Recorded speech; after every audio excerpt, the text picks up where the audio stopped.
All right, you are Robert Isaiah Paredes? Yes, ma'am. And Mr. Paredes is on probation in cause numbers 16-24053, that one for prohibited weapon possession, 20-35328 for aggravated assault causing serious bodily injury, and 20-35329, also aggravated assault causing serious bodily injury. Was in court previously. Entered pleas of true to counts 1, 2, 3, and 6. I've received an updated pre-sentence report. Have you both had an opportunity to review that report? Yes, Your Honor. Yes, Judge. Any additions or corrections? Nothing with that. Any testimony with regard to any of the other allegations? Mr. Smith? Judge, we have Mr. Hutchins here for. I'm sorry, I can't hear you. We had the probation officer here, if you'd like to hear from him. I believe that, yes, I did address. I mean, I have what he put in here, but I just am asking if there's any witness, if you want to put in on any testimony for the counts that were not pled true to or not.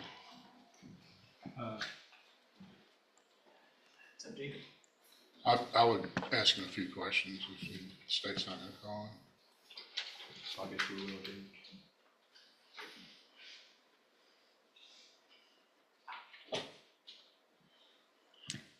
All right, Mr. Patton, if you'll please raise your right hand. Do you swear or affirm the testimony you're going to give in this hearing will be the truth, the whole truth, and nothing but the truth? I do. Thank you, sir. Go ahead. Mr. Paredes was ordered to perform community service, and has he completed all of that and provided verification to the probation department? He is not, no. And did he appear for alcohol or drug screening on June 18th, June 25th, July 2nd, July 5th, July 21st, 2025? What were those dates again? June 18th, June 25th, July 2nd, July 5th, July 21st, 2025.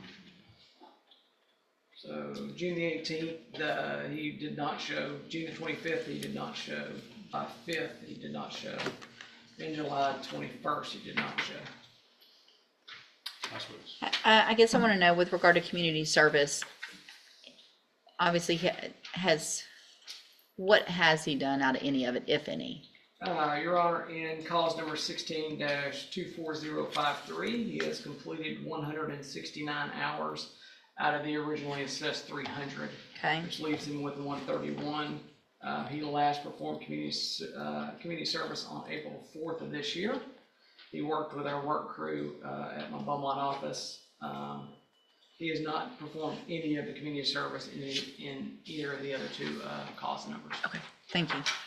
Mr. Kimler? Shouldn't the community service be concurrent in all three of the cases? In other words, the community service that he's done in one case should transfer and be credited against community service required in the other cases? It is, yes, you're correct. So he would have 169 hours in each of the three cases Yes. credited, is that right? Yes. And is that so even though he was already on probation on one and then we gave him probation on two after that? It is typically how we do that, Your Honor. We typically will give them credit for community supervision on any of the cases they're doing for us, regardless of when they started supervision. Community service. Yes. Sorry. May I proceed, John? Yeah. How long have you supervised, Mr. Patton? So I'm a unit supervisor at our department. I've seen Mr. Paredes on numerous occasions for administrative hearings, case staffings, and when I've held down a caseload when we've been in between officers. But you have some familiarity with him? I do, yes, sir. And during the times that you supervise him directly, has he maintained proper demeanor with him? Yes, sir. Yes. Proper decorum, all those things? That is correct, yes, sir. And should he be continuing on probation, you would not be the supervising officer, that would be someone else, is that right? That is correct. I would not be supervising him. Well, let's say, I suppose you acted as a supervising officer at some point in your career at the probation department, is that right? That is correct, yes, sir. Assuming, let's just speak hypothetically, if you were a supervising officer again, would there be anything about Mr. Paredes that would cause concern to continue to supervise him as far as his demeanor and decorum and attitude towards the probation department or personnel? Hypothetically, no, not concerning those items. Who was his supervising officer? His supervising officer was Alexandra Ariano. Ms. Ariano went out on maternity leave and elected to stay home with her child. And so we've since filled that vacancy with a new officer. But she was the one that was, I guess, directly supervising. That is correct, yes, sir. You have access to her records, is that right? I do, yes, sir. Is there any indications in there about some type of mental health referral, anything of that nature? No, sir, there's not. Not that I've come across. And nothing in the records that indicate that there's ever been any type of mental health assessment or mental health recommendation for Mr. Paredes, particularly not for schizophrenia or anything like that, but perhaps depression or? Not that I've come across, no, sir. That's what it is. No further questions. All right. So, Mr. Paredes, it shows here in this updated pre-sentence report that one of the things you told Mr. Patton was that you had been on probation since you were 18 and you just couldn't do it anymore. Yes, ma'am. That's true. And then you said, I'll take a safe P. I feel like prison's going to make me worse and blah, blah, blah, but I feel safe P is the best thing for you. So tell me what you're asking for and tell me why. Well, at the time when I told him that I couldn't take probation anymore, that was one of the times where I was just feeling real down and depressed, you know, from everything that's going on in the past, you know, with me being shot and stuff like that. I was shot in my neck and my arm, so since then I've been having real bad PTSD, real bad depression, bipolarness.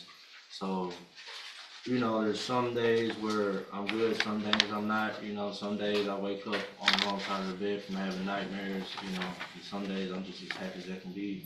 So from that point on, at this point, I know since being in jail now, this isn't what I want because it's just hurting my family, hurting my daughter, and being around the people that's around me, you know, being around murderers and rapists and, you know, aggravated robberies and all that. It's just a bad environment for me, and it puts me in a bad mood. Puts me, you know, in a bad mindset, I guess you can say.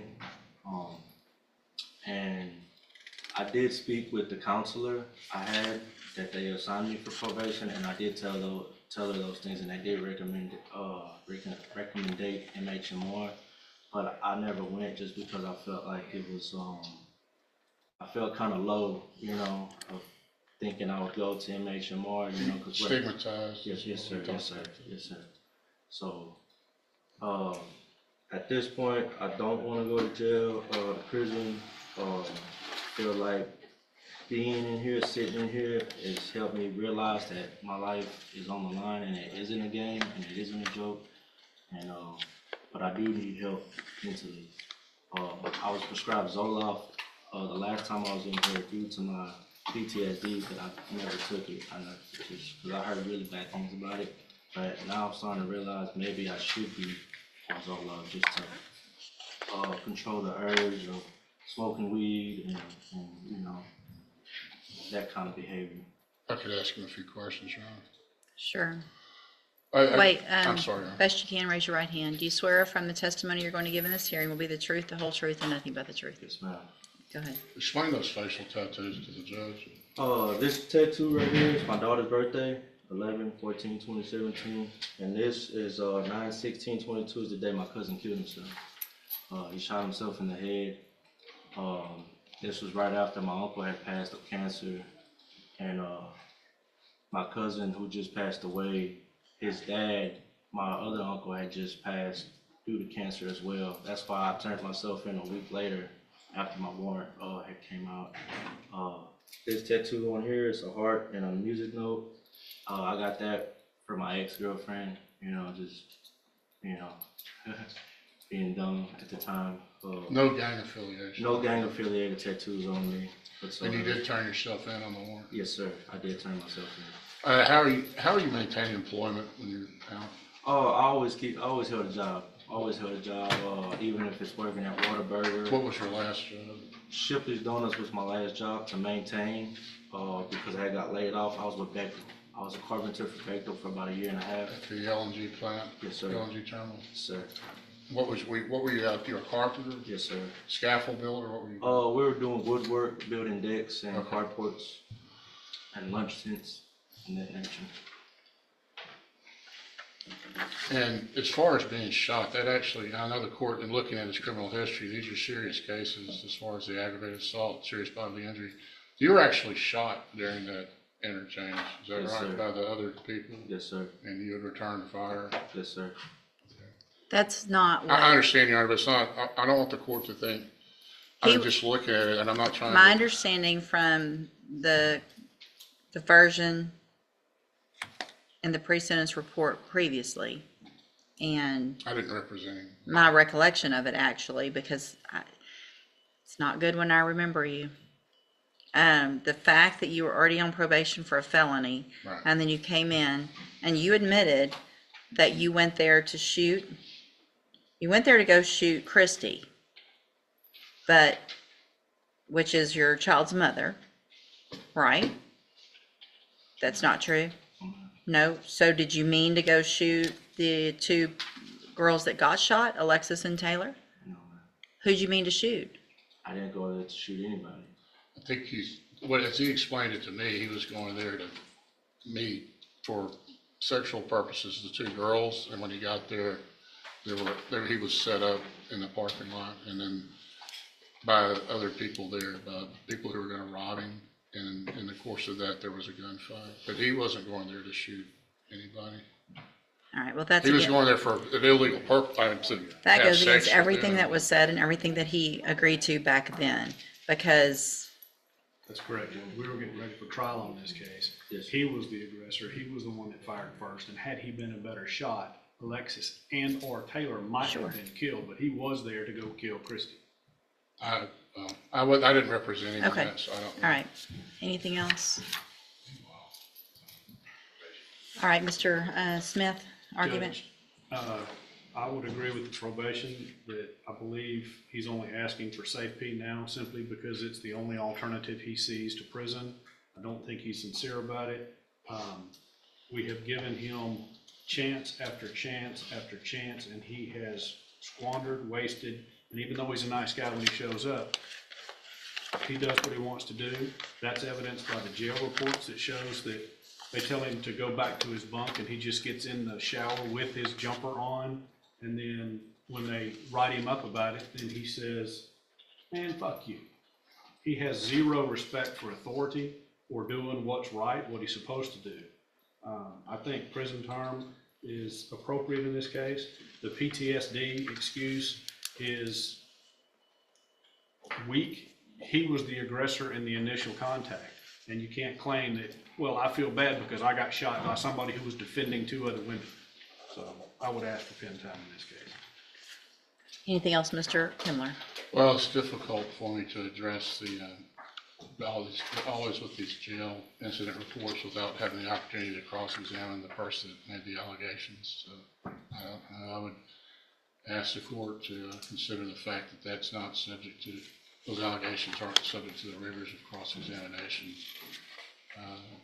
But I think that on Mr. Brady's behalf, struggling with depression is a serious matter, and I know, and I respect Mr. Smith's looking at this as a way somebody just volitionally, or somebody just deciding to be stubborn and self-centered and not complying, but depression is a serious problem. He has struggled with that. I think that's indicated by the limited mental history that we have. There is no new offense allegations in this. These are administrative violations. Of course, those are important, especially reporting. But because of the seriousness of these cases, I would ask that the court give him at least one more chance with the aid of mental health, maybe safety, but also as a follow-up if he gets out, to follow up with Spindletop, to address not only any substance abuse problems, but any underlying mental health issues that may contribute to the substance abuse and just his ability to comply and just to continue on probation. All right, thank you, Mr. Kimler. So, Mr. Paredes, the thing is, you've been given exactly what Mr. Kimler is asking for. You've already been given that.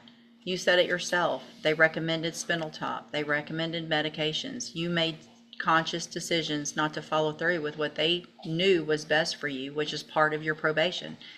Everything that they say you should do is a court order. The fact that you are on a probation for possession of a prohibited weapon, like you said, from back when you were 18 years old, put you on a probation, 10-year deferred for that, November of 2016.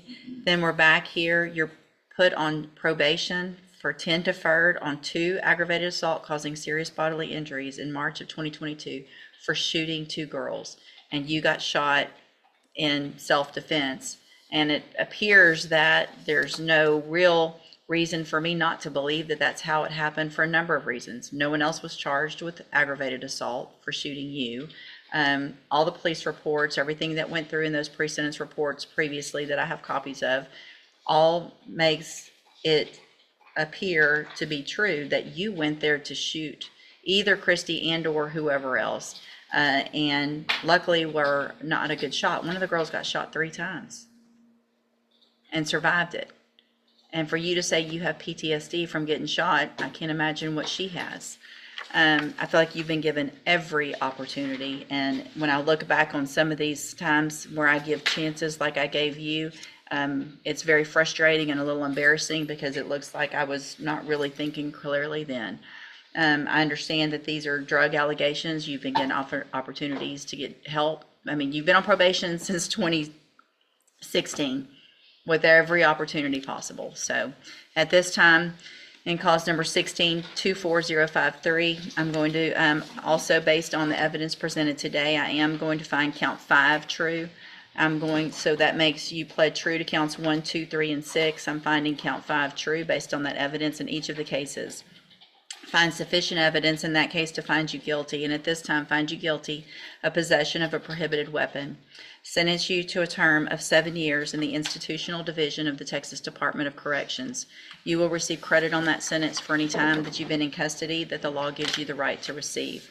In cause number 20-35329, also find counts 1, 2, 3, and 6 that you pled true to those freely and voluntarily. Find them true. Also find count 5 true. Find sufficient evidence to find you guilty, and at this time find you guilty of aggravated assault causing serious bodily injury. Sentence you to a term of 12 years in the institutional division of the Texas Department of Corrections. You will also receive credit on that sentence for any time that you've been in custody that the law gives you the right to receive. There will be an affirmative finding of a deadly weapon in that case. In cause number 20-35328, again, find that you pled true to counts 1, 2, 3, and 6 freely and voluntarily. Find those counts true. Make a finding of count 5 true. Find sufficient evidence to find you guilty, and at this time find you guilty of aggravated assault causing serious bodily injury. Sentence you to a term of 12 years in the institutional division of the Texas Department of Corrections.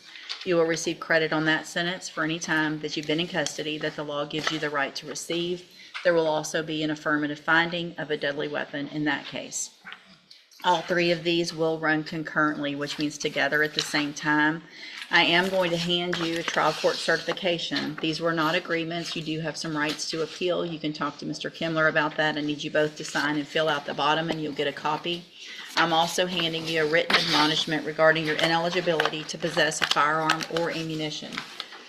Because of the judgments entered against you, you're ineligible under Texas law to possess a firearm or ammunition. Possession of a firearm or ammunition could lead to charges against you. Firearm is a legal term, and you should read the written admonishment I provide you to see what devices qualify as a firearm. If you have questions about the laws that make you ineligible to possess a firearm or ammunition, or about how long that lasts, you can talk with Mr. Kimler. All right. I'm sorry? It was 7, 12 and 12. 12. Affirmative finding of deadly weapon on both of this. Good morning, you're Nathan Lamel, Senior. And Mr. Lamel was previously in court and entered a plea of true to count 1 in a motion to revoke deferred probation. On probation for evading arrest or detention with the use of a vehicle. And that was from February 17th of 2025. Count 1 that he pled to was the count where he was arrested for a burglary of a habitation. It was not necessarily that he had committed it, but that he had been arrested for it. And Judge, And go just, ahead. so you're aware, the motion reads kind of funny that you pointed out to us last time. So I could technically abandon 1 and 2. I just kept them there for your review, have corrected them in 7 and 8, I believe. Okay, so That's there why was a it's first amended. yes, ma'am. So we need to go through that first amended. Correct. And then Ms. Branch will be here to testify in place of Ms. Jefferson if those pleas don't change. Okay, hold on a second. Let me pull this up correctly. So let's go through that motion. Mr. Lamel, best you can, raise your right hand, please. Do you swear or affirm the testimony you're going to give in this hearing will be the truth, the whole truth, and nothing but the truth? Yes, ma'am. Thank you, sir. You can put your hand down. And will he waive the formal reading of the first amended motion to revoke unadjudicated probation? So waived.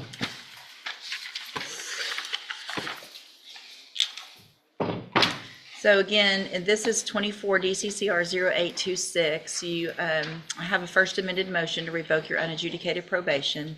Shows you were placed on probation February 17th of 2025 for evading arrest or detention with the use of a vehicle, and that was a 5-year deferred probation. Is that correct? It alleges you violated your probation, and I'm going to go through the whole thing again, just because I don't have the other one right in front of me. It'll be easier. So count 1 alleges that you were arrested.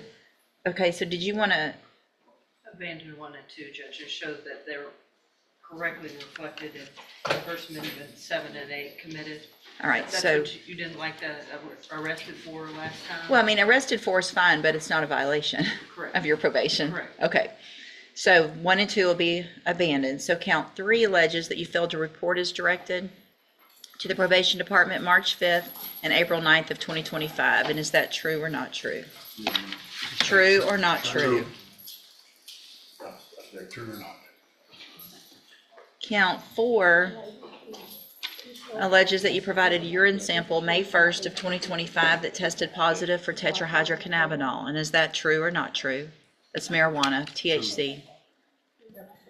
Count 5 alleges that you were at a location other than your residence at approximately 3:01 a.m. April 26th of 2025 in violation of your probation. Is that true or not true? Count 6 alleges that you failed to abstain from the use of any and all intoxicating substances, including alcohol, and that on May 1st of 2025, you tested positive for alcohol. And is that true or not true? Count 7 alleges that you committed the offense of burglary of a habitation April 26th of 2025. And is that true or not true? And count 8 alleges that you failed to avoid injurious or vicious habits and refrain from behavior harmful to others, and that you were aggressive towards both Beaumont police officers and the complainant, Aronia Parkerson, on or about April 26th of 2025. And is that true or not true?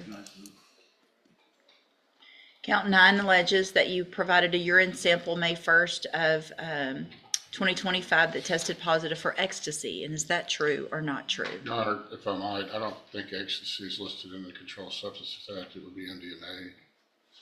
That's the rich street vernacular for methylene dioxymethamphetamine. Okay, so if it's the same thing and it's just another name for it. But I'm not sure that that would be a violation. What would be characterized as ecstasy? If they want to amend to allege MDMA, that would. Ms. Malfino? I'll make that oral amendment, Judge, to change ecstasy to reflect MDMA as worded in the Controlled Substance Act. All right, so any objection to that? No objection. All right, so that count 9 alleges now that you provided a urine sample that tested positive for MDMA, which is also ecstasy. Is that true or not true?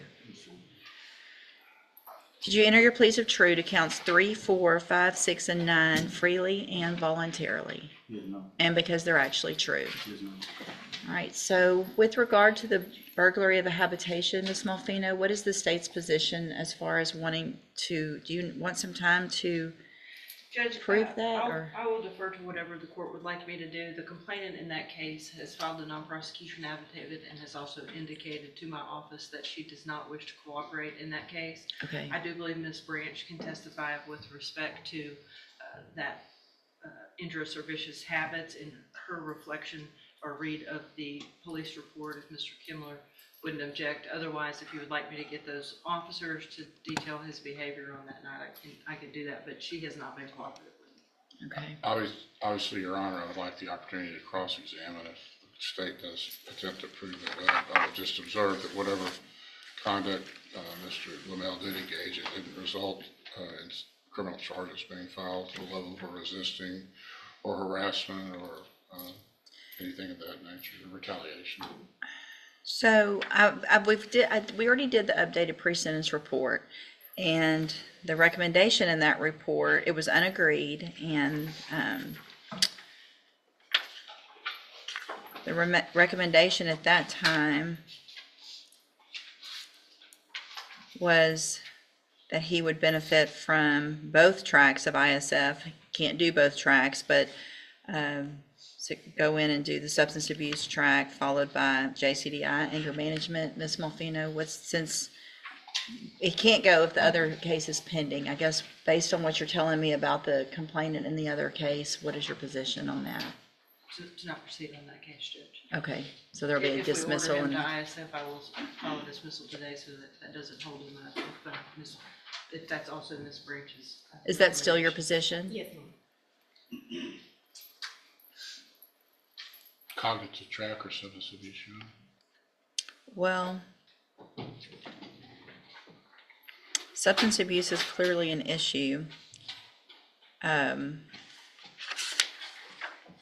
I think I would rather do substance abuse and then JCDI and then whatever other behavioral thinking, You made sure. moral recognition or something like that once he's out, and so that we get the more intensive substance abuse before he gets out for JCDI would be my thought. What do you, or would you think cognitive track would be better? You do? Okay. So what is the status of the relationship with the complainant? What's her name? Ronia. I'll represent to the court. Aronia Parkerson. I'm asking him. I'm asking I him. understand that she's present outside the court. Okay. So what is your status of your relationship? Are y'all still together? Yes, no. Do you want to ask her some questions since she's here? Maybe so, Judge, if I may. I didn't realize she You was. want to go visit with her for a minute, or do you She's want to have her outside. brought in? Oh, we can just have her brought in. Would you please call the name Aronia Parkerson?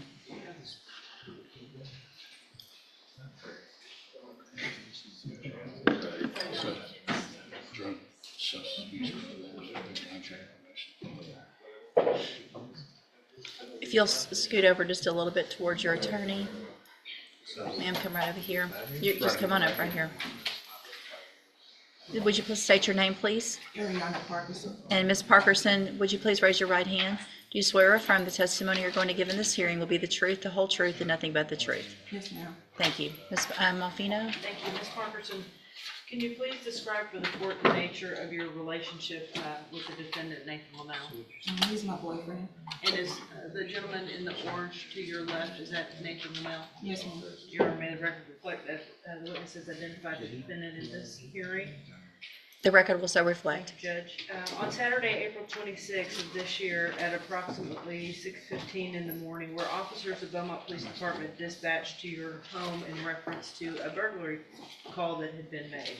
Yes, ma'am. Can you tell the court about that? Me and Nathan had got into a disagreement. I really don't recall what the disagreement was about, but the first time they were called, he was trespassed, and the officers explained to me that if I called them back, that the trespass warrant would be voided. I was okay with that because I knew I was gonna call him back eventually. But he came back a second time, which made me call them again because he wanted to talk about whatever we had a disagreement about, but I didn't want to at that moment. I was going through a lot. I had just had my son a month prior, so I was dealing with postpartum. And at that moment, I just didn't care to hear what he had to say. But he knew I called the police back, but my dad was also at my house, and my dad wanted to talk to us both to see what the problem was between us, which is why he stayed, and he was arrested that night. At approximately 5 a.m. that morning, or thereabouts, 5:20, were you awake and on the sofa in your living room, I'm sure probably with your new baby? Yes, ma'am. And what did you hear going on in your bedroom? Breaking of glass, rustling of things around? Yes, ma'am. And tell the court about that. What is it that you observed? Did you observe the defendant coming forcibly into the window of that residence? I wouldn't say forcibly. Had you given him permission? No, but I heard him trying to open the window, and at that point I started recording a video just to get him away once the police was brought back. Did you feel like that entry into your home was with the intent to possibly assault you based on what had been happening previously that evening and with respect to the nature of y'all's ongoing relationship? No, ma'am, I don't feel that I was in any harm. He just wanted to talk. So you don't believe that it was his intention to assault you, or that he could have possibly assaulted you in that scenario there? No, ma'am. But you still felt it necessary to contact the police on multiple occasions that night? I just wanted him to leave. I didn't want to continue to talk about the situation. If he would have left the first time and then came back the next day, we could have revisited our situation. Just like when he was released 3 days afterwards, I think accusation is what it's called. He came back to my home and we talked about the situation, and moving forward, we've been good ever since. Okay. Is that baby his? Yes, ma'am. Okay, and is it true that on May 10th of 2025, on August 7th of 2025, that you came in and gave a non-prosecution affidavit signed with Investigator Troy Robinson of my office, indicating that you did not wish to pursue the burglary charges against Mr. Lavelle? Yes, ma'am. And is that what you're telling Judge West here this morning? Yes, ma'am. And has he pressured you or made you any promises or coerced you in any way?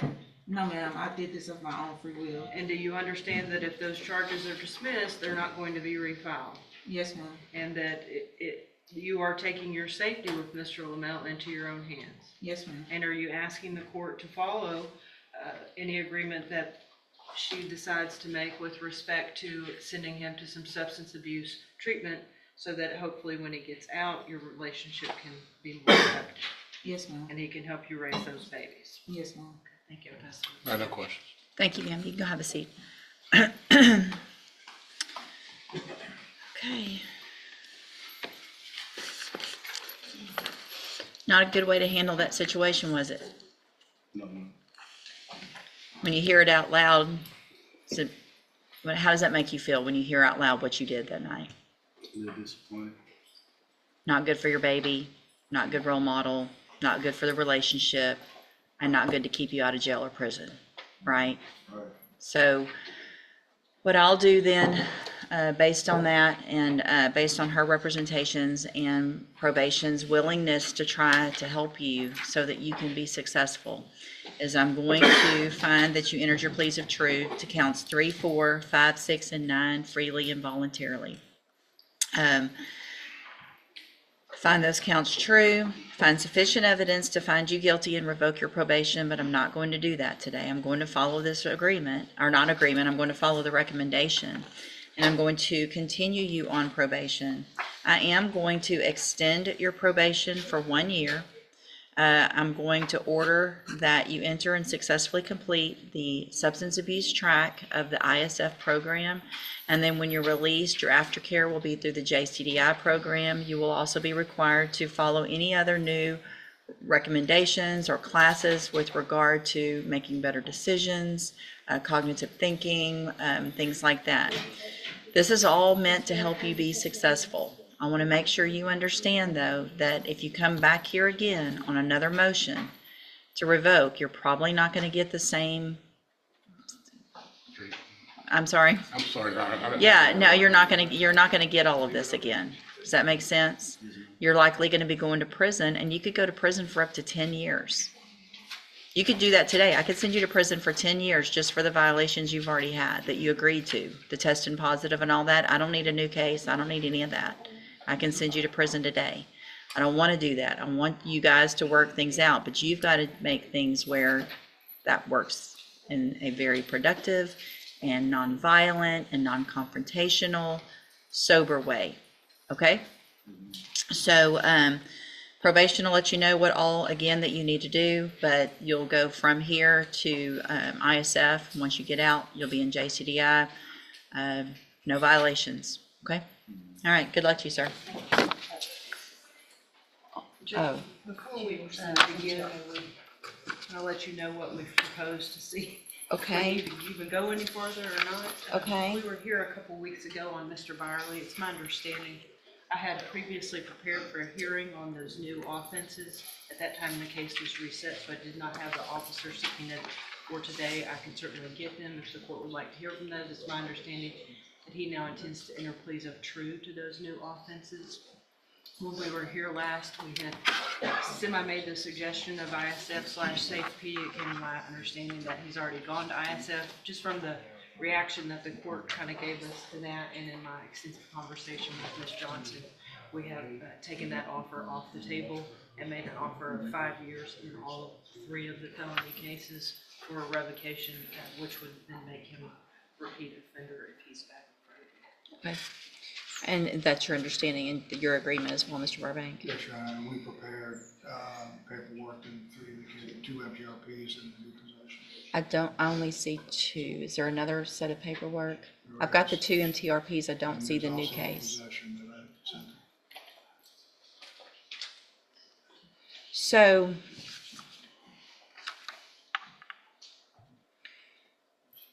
we already went through those motions. I guess I just need to go through them again because there's going to be a change of plea. 3, 4, and 6, Your Honor. Let me, if you'll print the second one, I'll print the first one. Let me get those pulled up real quick just to make it easier for me to go through. And we can print the ones that were already modified. That way I can make notations on that. And Judge, just again, I know I had let you know last time, and I'm not meaning to interrupt you. Go ahead, I'm While you're just reading, praying. obviously the concern of the original underlying offenses back in 2017 that carried on until 19 was the violation of protective order. I've continued to maintain contact with that family and can assure the court that they have assured me that there has been no issue with Mr. Byerly. Good. So Thank you for I just that want as the well. record to reflect that.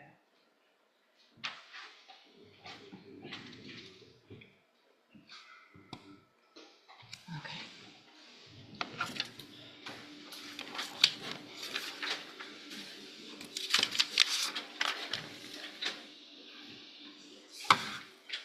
Okay, I'm getting there.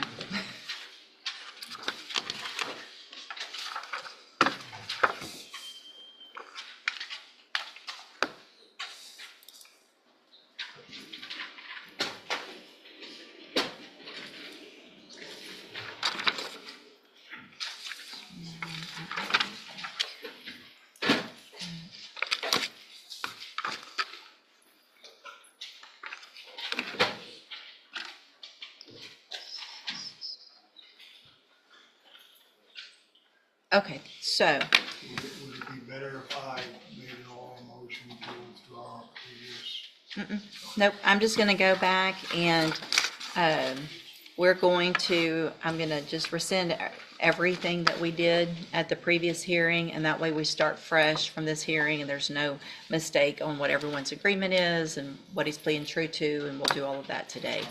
So will he waive the formal reading of the motion and the indictment? He will in The motions. all cases. Okay.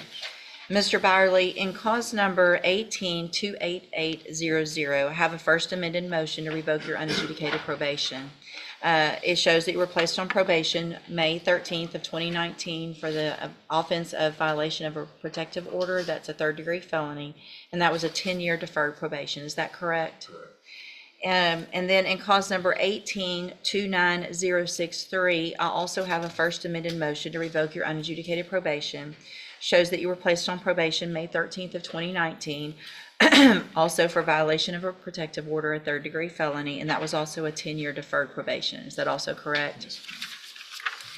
And so it alleges that you violated your probation, and y'all are going to go, 1, 2, 3, 4, and 6.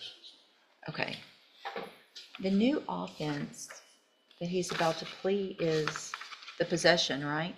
Correct, that should be number 6. That's 5. Oh, 6 is that he possessed it. I mean, but 5 is committed the offense. So that would make I'm sense. sorry, they're different numbers in each one. Oh, One is 6 and great. one is 5. I love that when that happens. If you want to amend, Judge, we'll go. No, it's okay. I have to do, it's the numbers are the numbers. Okay. Count 1 in each of these cases alleges that you violated your probation by committing the offense of assault April 21st of 2025. And is that true or not true? True. And then count 2 alleges that you provided a urine sample April 29th of 2025 that tested positive for opiates in each case. Is that true or not true? Two. And then count 3 alleges that you failed to provide verification of attending the JCDI program. Is that true or not true? And that's in each case as well. Count 4 in each case alleges that you failed to abstain from the use of any and all intoxicating substances, and that you tested positive for alcohol April 15th of 2025. Is that true or not true? True. And that's also in both cases. Count 5 in cause number 18-29063 and count 6 in cause number 18-28800 alleges that you committed the new offense of possession of a controlled substance May 29th of 2025. Is that true or not true? True. Is that enough for everybody? Yes, Judge. Sorry, I feel like I've gotten through it without messing up, but if I keep going on the different numbers. All right. Did you enter your pleas of true in each of those cases freely and voluntarily? Yes, ma'am. And because those counts are actually true? Yes, ma'am. In both of those cases, I have here on the computer some documents that have your signature on them that the state has marked as exhibit number 1. Before you signed these, did you go over them with Mr. Burbank? Yes, ma'am. Do you fully understand them? Yes, ma'am. And do you understand, if I follow the agreements that you've made with the district attorney, that you will be waiving or giving up any right to appeal? State tenders number 1 in each of those cases. It's admitted in each of those cases. Is there any evidence that Mr. Byerly is not competent? All right, Mr. Byerly, in each of those motion to revoke your unadjudicated probation cases, I am going to find that you entered your pleas of true freely and voluntarily. And cause number 18-29063, find counts 1, 2, 3, 4, and 5 true, find sufficient evidence to find you guilty, and at this time find you guilty of violation of a protective order, sentence you in accordance with your agreement to a term of 5 years in the institutional division of the Texas Department of Corrections. You will receive credit on that sentence for any time that you've been in custody that the law gives you the right to receive. And cause number 18-28800, find counts 1, 2, 3, 4, and 6 true, find sufficient evidence to find you guilty, and at this time find you guilty of violation of a protective order. Sentence you in accordance with your agreement to a term of 5 years in the institutional division of the Texas Department of Corrections. You will also receive credit on that sentence for any time that you've been in custody that the law gives you the right to receive. Bless you. Thank you.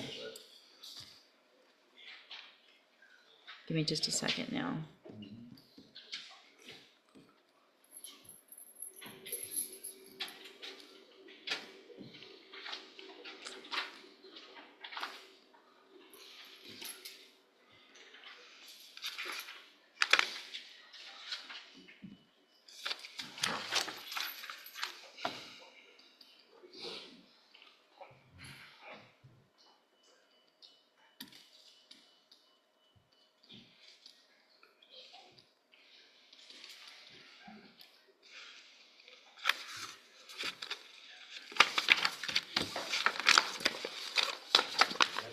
Those 2, and did I print 2? Yes, ma'am. Okay, now let's go to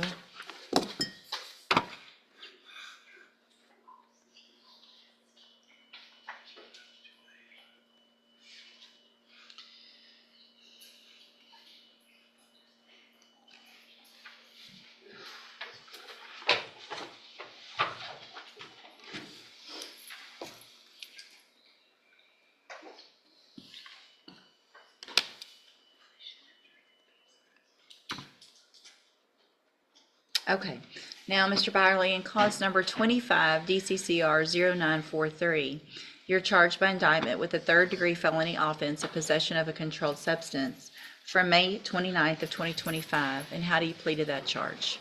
Guilty. Are you pleading guilty freely and voluntarily? And are you pleading guilty because you did what they charged you with? In that case, I also have here on the computer some documents that have your signature on them. Did you go over these also with Mr. Burbank? Yes, ma'am. And do you fully understand them? And you understand if I follow this agreement, you will also be waiving or giving up any right to appeal. Yes. Also, do you understand if you're not a U.S. citizen that a plea of guilty or no contest may result in your deportation, exclusion from admission to the country, or denial of naturalization under federal law? State tender's number one in that case. It's admitted. Mr. Byerly, I'm going to find that you entered your plea of guilty freely and voluntarily. Find that you're mentally competent and understand the nature and the consequences of this plea. Find sufficient evidence to find you guilty, and at this time find you guilty of possession of a controlled substance. Sentence you in accordance with your agreement to a term of 5 years in the Institutional Division of the Texas Department of Corrections. You will also receive credit on that sentence for any time that you've been in custody that the law gives you the right to receive. These 3 cases will all run concurrently, which means together at the same time. I have handed you the trial court certification that shows this was an agreement that I followed, so you waived your right to appeal.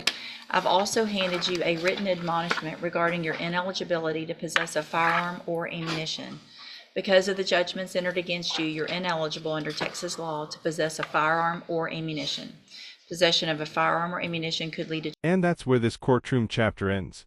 But the consequences are anything but small. Judge West ultimately imposed serious sentences while making clear that the cases would run concurrently, meaning they would be served at the same time. The court also issued a firearm and ammunition prohibition warning, adding another major legal consequence. What do you think? Did Judge West give the defendant the right balance of punishment and accountability? Or should the outcome have been different? Drop your opinion in the comments, and subscribe for more courtroom breakdowns and intense legal moments.